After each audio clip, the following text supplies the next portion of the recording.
Hello my dear student, welcome to my YouTube Pilu education studies channel पर। प्यारे बच्चों, आशा करते हैं आप ठीक होंगे और अच्छी तरीके से अपनी तैयारी कर रहे होंगे। प्यारे बच्चों, आपका इंग्लिश 12th क्लास में सेक्शन सी में ग्रामर आती है, जो कि आपकी 10 नंबर की आती है। तो वही मैं आपको आज इस वीडियो में बताने वाला हूँ, जो कि आपके 10 नंबर यहाँ से पक्के हो जाएंगे। तो प्यारे बच्चों, पहले एक इससे आता है आपका वन वर्ड, उसके बाद आता है ईडियम्स एंड पैराज, फिर सिनोनियम, फिर एरर करेक्शन, फिर उसके बाद एंटोनियम। तो ये आपके दो दो नंबर के ये आते हैं। तो दो दो नंबर का मतलब हो गया आपके 10 नंबर। किस तरीके से आते हैं वो मैं आपको दिखा देता हूँ। 2023 का जो पेपर है सेक्शन सी में ग्रामर, ठीक। तो ये दिया है choice the correct option to answer the following question. 5 × 2 = 10, यानी 5 दूनी 10। आपको 5 क्वेश्चन दिए जा रहे हैं। 5 क्वेश्चन, एक क्वेश्चन आपका 2 नंबर का है, तो आपके 10 नंबर हो गए।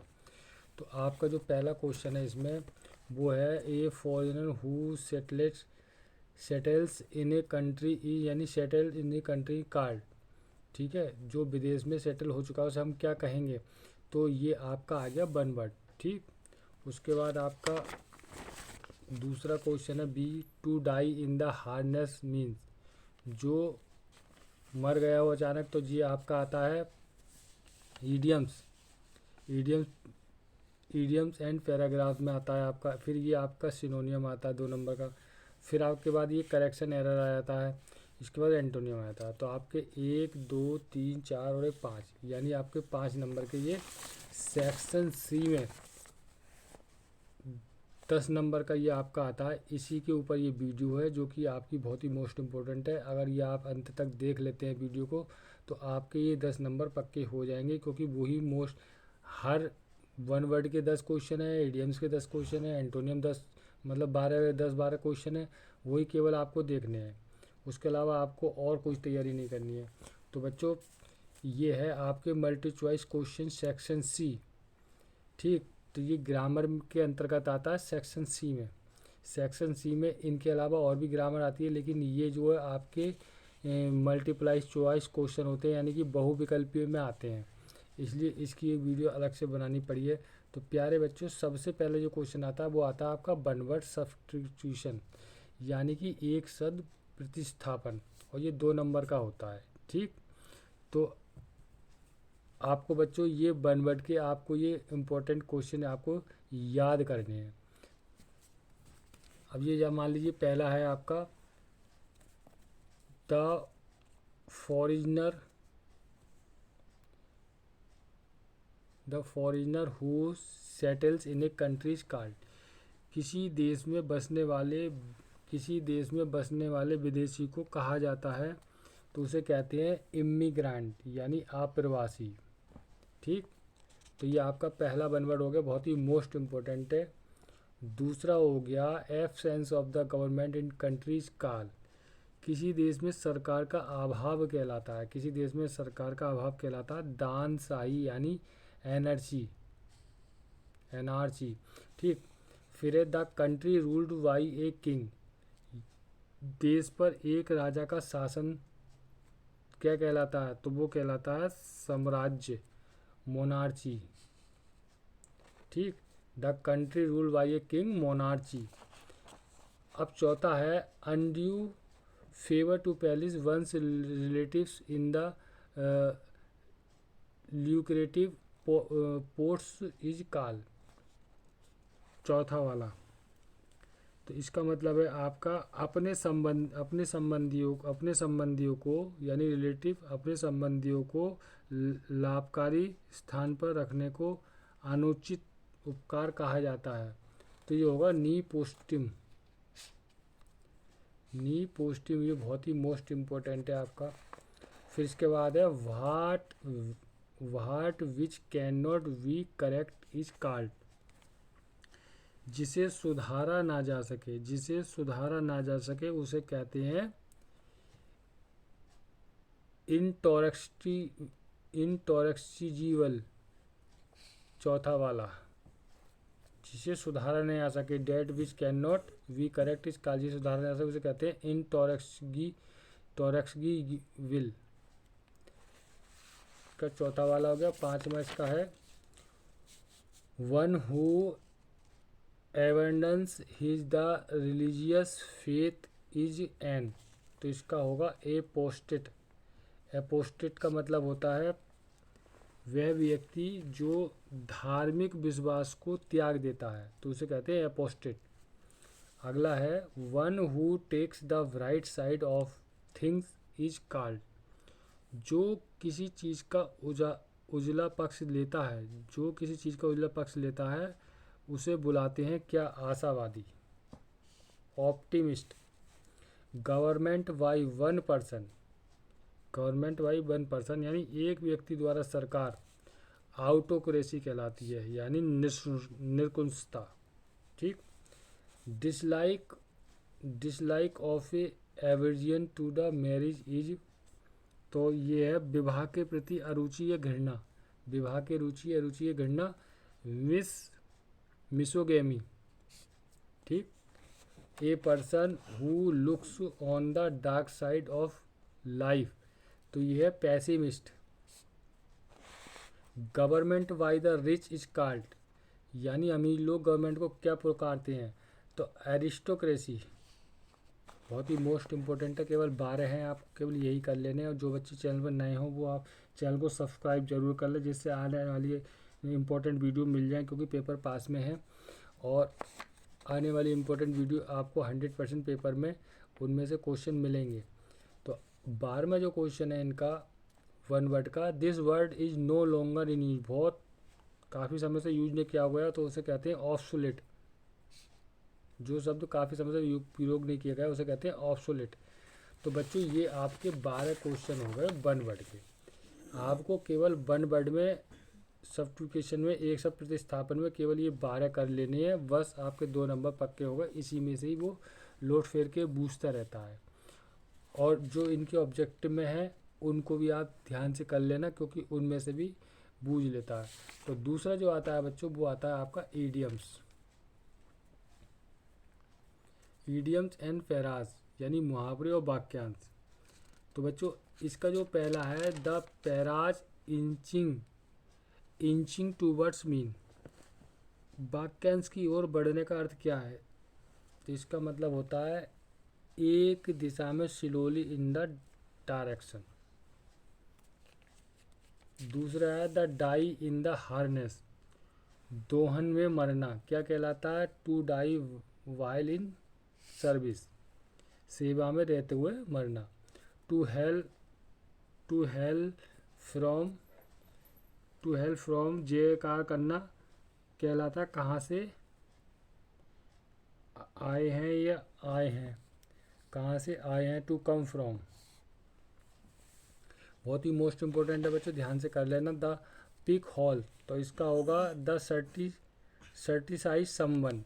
पिक हॉल का मतलब होता है प्रभा मंडल चुनने के लिए किसी को बाहर करना, सर्टिफाइज समवन, किसी को बाहर करना। पुल ए फास्ट वन, तो इसका मतलब होता है to deceive, to pull a fast one यानी इशारा करना, तो इसका मतलब होता है टू डिसाइव। ठीक। फुल ए फास्ट करना ना, एक तेज खींचो या एक तेज पकड़ो, तो उसका मतलब होता है टू डिसीव। और छठे का मतलब होता है पॉइंट आउट यानी इशारा करना, तो होता है टू टेल, बताने के लिए। अब बच्चों 7वां जो क्वेश्चन है वो है वन ऑफ द वैन, घटने की ओर, तो इसका मतलब आएगा ग्रोइंग लेस यानी कि और अधिक घट रहा है। ये क्या है आपके? ये आपके हैं ईडियम्स और पैराज, मुहावरे और वाक्यांश। ठीक। बहुत से बच्चे को मालूम नहीं है कि ईडियम्स एंड पैराज क्या होते हैं, तो उन्हें कहते हैं मुहावरे या वाक्यांश। ठीक। और वन वर्ड को तो मालूम है एक शब्द प्रतिस्थापन, तो वही ये है। 7वां है आपका on the when, on the when का मतलब घटने की ओर, तो ये होगा ग्रोइंग लेस यानी कि और अधिक घट रहा है। इंचिंग टूवर्ड, प्रत्येक इंच, तो इसका आएगा मूविंग वेरी स्लो, बहुत धीमी गति से चलना। होल्ड, होल्ड गुड यानी अच्छी पकड़, तो इसे कहते हैं स्ट्रिक्ट, कठोर। फेयर एंड स्क्वायर, फेयर का मतलब होता है निष्पक्ष और चौकोर, निष्पक्ष और चौकोर, तो इसका होता है ऑनेस्ट, ईमानदार। एक्ट अपॉन का मतलब होता है पर कार्य करना, तो टू फॉलो सजेशन, सुझाव का पालन करने के लिए। A bone of the continent, a bone of a contention, तो ये विवाद की जड़, तो इसका होता है ए रीजन फॉर डिस्कॉर्ड, एक रोग का कारण। तो ये आपके 12 हो गए बच्चों ईडियम्स एंड पैराज। तो अगर समझ में नहीं आया तो आप दोबारा रिपीट करके वीडियो को देख सकते हैं, ये बहुत ही मोस्ट इम्पोर्टेंट है। और ये 10 नंबर के आते हैं, 2 नंबर का एक आता है, 2 नंबर का वन वर्ड हो गया आपका, 2 नंबर का ईडियम पैरा हो गया।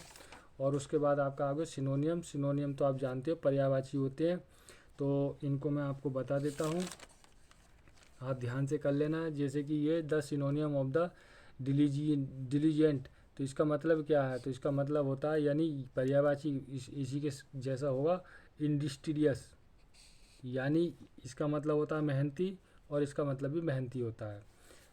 ऐसी दूसरा है द सिनोनियम ऑफ द ओडेडियस, तो इसका मतलब क्या होता है, इसका मतलब होता है साहसी, तो आपको लिखना है डेयरिंग माने होता है बहादुर। इस तरीके से आपका क्या आएगा, ये पर्यायवाची, इसका मतलब क्या हो गया साहसी और बहादुर, पर्यायवाची शब्द हो गए। तो इसी तरीके से आपको अगला करना है अपोलॉजी का हो गया एक्सक्यूज का मतलब होता है क्षमा या माफ़ी। सिनोनियम ऑफ द अटेंड ये होता है एक्यूआर, और द सिनोनियम ऑफ द होता है एस्टोनिशमेंट, सरप्राइज अचानक, ठीक, सरप्राइज अचानक, इसका ही मतलब अचानक होता है सडनली, और इसका ही मतलब सरप्राइज होता है और सडनली भी होता है पर्यायवाची। द सिनोनियम ऑफ द वेन, तो इसका साफ, यानी शराब साफ होता है, उसका मतलब ये होता है। तो और ये कर्ज माना भी शराब होता है, ठीक, बैन माने भी शराब होता है और कर्ज माने भी शराब होता है। तो ये आपके सिनोनियम हो गए 6। 7वां है आपका क्रूल, तो ये हो गया मर्सीलेस यानी क्रूल का मतलब क्रूर, और मर्सीलेस का मतलब बेरहम, ठीक। एक्टिव का मतलब हो गया तीव्र, और सेवर का मतलब हो गया गंभीर। The सिनोनियम of the controversy is a dispute, ठीक, इसका मतलब हो गया आपका विवाद का पर्याय, तो कंट्रोवर्सी विवाद है, डिस्प्यूट भी विवाद है। डेस्टिंग का मतलब क्या हो गया आपका नियति, तो इसका मतलब क्या हो जाएगा आपका नियति का मतलब भाग्य। फॉर्च्यून का मतलब भाग्य हो गया, और डेस्टिनी का मतलब हो गया नियति, तो नियति और भाग्य एक ही होता है। द सिनोनियम ऑफ द डिस्ट्रॉय, तो इसका मतलब होता है अपमानजनक, पर्यायवाची अपमानजनक, तो इसे कहते हैं अपमानजनक,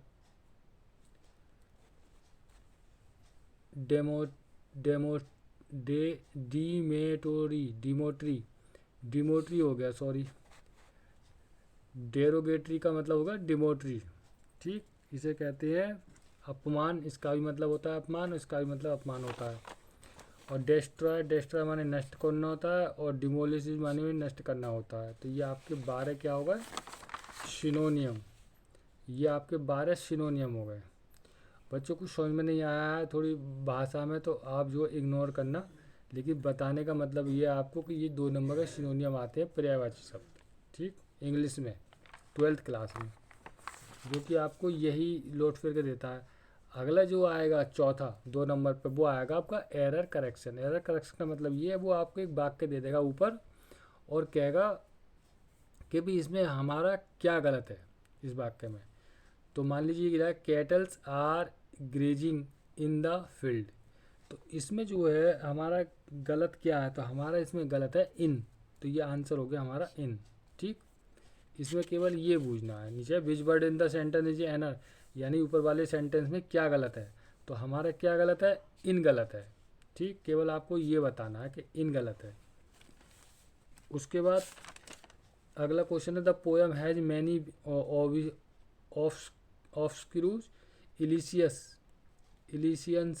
ठीक है, तो इसमें आपको बताना है क्या गलत है। तो यहाँ पे इलिनिशियंस ही गलत है, क्योंकि इलिशियंस की स्पेलिंग होती है ILLUSION,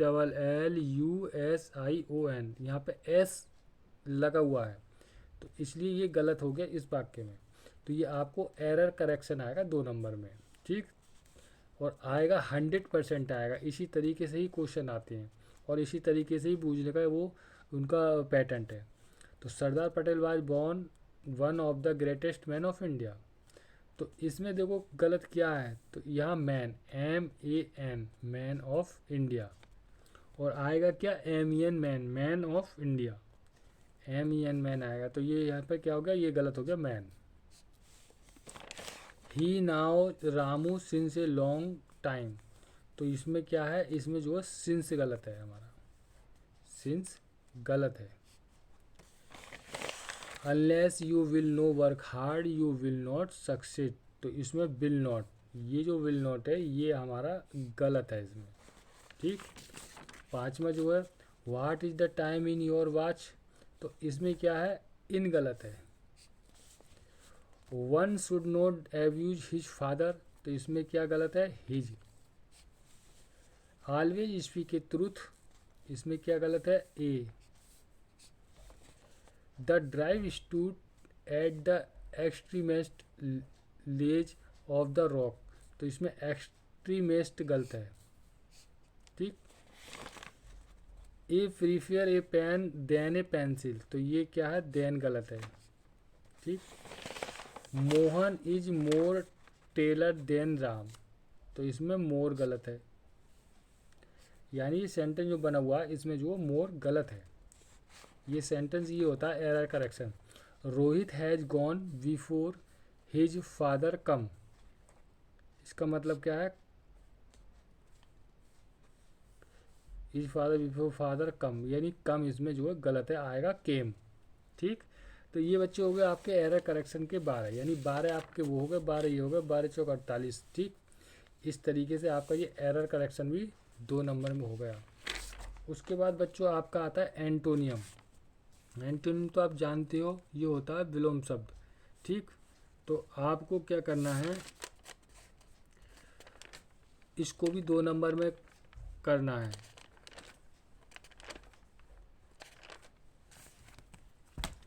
the antonym of the inevitable, इसका जो विलोम होगा वो होगा अवॉइडेबल। ठीक, the antonym of the secret, तो इसका जो होगा विलोम वो होगा प्रोफैन। एनिसेंट का मतलब होता है मॉडर्न, यानी ये आपका क्या है, एंटोनियम 2 नंबर का आएगा, विलोम शब्द किसे कहते हैं। अराइवल, अराइवल का मतलब होता है ए पार्टर्स, ए पार्टर्स। और द एंटोनियम ऑफ द होता है एक्नॉलेज, एक्नॉलेज का मतलब होता है कॉन्ट्रेडिक्ट, कॉन्ट्रेडिक्ट। ठीक, ये आपका हो गया विलोम शब्द। ये पहले से ही आपको याद कर लेने, लेकिन जो बच्चों ने याद नहीं कराया वो केवल यही याद कर लेते, देख के चले आते, तो उनको इसमें से मिल जाएंगे। The antonym of the consent, लेकिन ये 10 नंबर में आएंगे जरिए, सिनोनियम भी आएगा, एंटोनियम भी आएगा, इडियम पैराग्राफ भी आएंगे, वन वर्ड भी आएगा और एरर करेक्शन भी आएगा। ये पाँचों 2-2 नंबर में आएंगे, 10 नंबर में 100% आएंगे और आते हैं। कौन सा आएगा वो मैंने आपको बता दिया, इम्पोर्टेंट 12 60 क्वेश्चन हो गए। ठीक, तो आप जो पेपर से पहले इसे देख लें। कंसेंट का मतलब होता है रिफ्यूजल। ठीक, ये आपके 6 हो गए। 7वां हो गया the antonym of the better, better का मतलब उल्टा हो गया बोर्ड्स। और डायनोमिक का मतलब हो गया अनप्रोडक्ट। और इनविटेबल का मतलब हो गया अनसर्टेन। जस्टिस, जस्टिस का मतलब हो गया इनजस्टिस। द एंटोनिम नॉलेज का मतलब हो गया इग्नोरेंस। ऑप्टिमिस्टिक का मतलब हो गया पैसिमिस्टिक। ये आपके 12 हो गए एंटोनियम। ठीक, तो ये 12 आपके क्या हो गए एंटोनियम, और 12 हो गए आपके एरर कनेक्शन, और 12 ही आपके हो गए सिनोनियम पर्यायवाची। ये हो गए 12 इडियम, पैरा, मुहावरे और वाक्य। और ये हो गए आपके ग्रामर के मल्टीप्लाई क्वेश्चन। 5 क्वेश्चन आते हैं आपके बहुविकल्पी जिन्हें कहते हैं 1 वर्ड से। और ये जो है आपके 2-2 नंबर के होते हैं, 10 नंबर के सेक्शन सी में आते हैं। तो बच्चों इन्हें ध्यान से कर लेना, और जो बोल चाल में थोड़ी मिसस्पेलिंग हो गई उसको इग्नोर करना, केवल अपने टारगेट पे ध्यान देना कि आपको ये क्वेश्चन अच्छी तरीके से याद करने हैं और परीक्षा में जाके इन्हें अच्छी तरीके से करना है। ठीक है बच्चों, तो जो बच्चे नए हो चैनल पर वो चैनल को सब्सक्राइब कर लें, और जो बच्चे पुराने हो वो लाइक शेयर कमेंट ज़रूर करें 100%, जिससे कि आने वाली अगली वीडियो आपको अच्छी मिल सके, वो भी इम्पोर्टेंट वाली। ठीक है, तो मिलते हैं बच्चों अगली वीडियो में।